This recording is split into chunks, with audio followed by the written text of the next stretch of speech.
Hello everyone, তো আরও একটি ব্লগ তোমাদের সাথে শেয়ার করছি। সকালটা শুরু করলাম ডিটক্স ওয়াটার দিয়ে। আদার জল এখানে ফোটাতে দিয়ে দিয়েছি।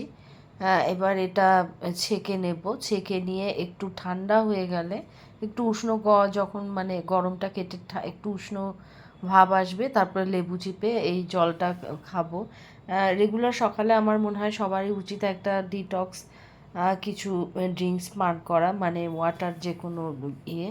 এবার তো রান্না তারপরে বসে গেছে, ওদিকে চাটাও বসিয়ে দিয়েছিলাম, চা খেয়েও নিয়েছি। এবার সকালে সবজি হচ্ছে একটা মিক্স ভেজ, এই সব কিছু মিলিয়ে একটা সবজি, আর সাথে আজকে রুটি হচ্ছে। তো আবার এদিকে দুপুরের রান্নাটাও বসে গেছে। দুপুরে আজকে কাঁকরোল ভাজা, তো আর কাঁকরোল ভাজা হচ্ছে, আর এদিকে বাঁধাকপি হবে। বাঁধাকপি, এখনকার বাঁধাকপি ভালো লাগে না, তো সেদ্ধ বসিয়ে দিয়েছি। তো রুটি সবজি হয়ে গেছে, ডালও হয়ে গেছে। এই ফাঁকে আমি একটু ঘর টর গুছিয়ে ঝেড়ে ঝুড়ে নিচ্ছি, মানে এটা তো রেগুলার কাজ, একটা ঘর ক্লিন করা।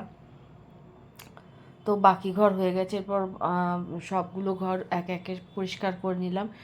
তারপরে সকালে জল খাবারটাও সবাইকে দিয়ে দিচ্ছি, আর আমিও খাবো, আমারও বেশ খিদেই পেয়ে গেছে, তো জল খাবারটা বেড়ে নিলাম। এরপরে আবারও রান্নার দিকে চলে আসলাম। তো আর বাঁধাকপি তো সেদ্ধ বসানো হয়েই গেছিলো, তো বাঁধাকপির ফোড়নটাও দেওয়া হয়ে গেছে, আলুগুলো ভেজে নিচ্ছি। বাঁধাকপি, এখনকার বাঁধাকপি একদম ভাল লাগে না, তবুও কালকে বাজার থেকে এনেছি, দিয়ে যাই না কেমন লাগবে।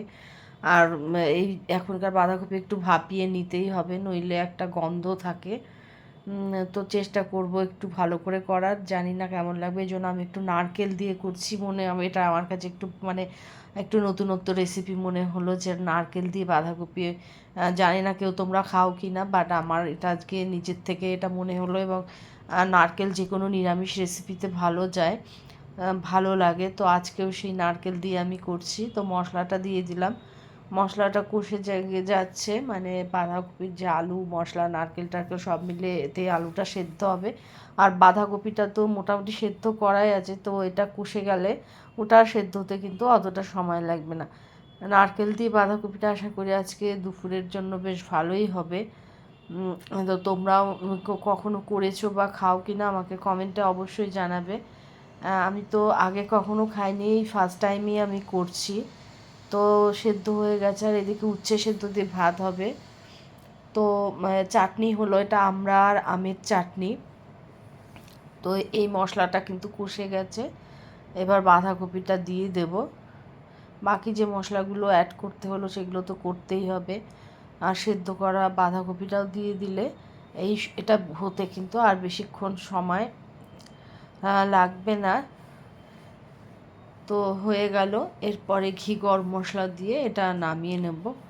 ব্যাস, বাঁধাকপি রেডি। আর একটু চিনি দিয়ে দিলাম লাস্টে, একটু আঠালো ভাব আনার জন্য একটু ময়দা বা আটা গুলে দিয়ে দিলাম, বেশ তাতে আঠালো একটা ভাব চলে আসে, মাখা মাখা, মানে বাঁধাকপির ঘন্ট যেটা। আর ঘি দিয়ে দিলাম, গরম মশলা দিয়েছি। এরপরে ফ্রিজটা খুব মানে জাম হয়ে গেছে এত, তো ফ্রিজটা আমি পরিষ্কার করতে এলাম। তো আজকের ভিডিওটা এটুকুই, থ্যাংক ইউ।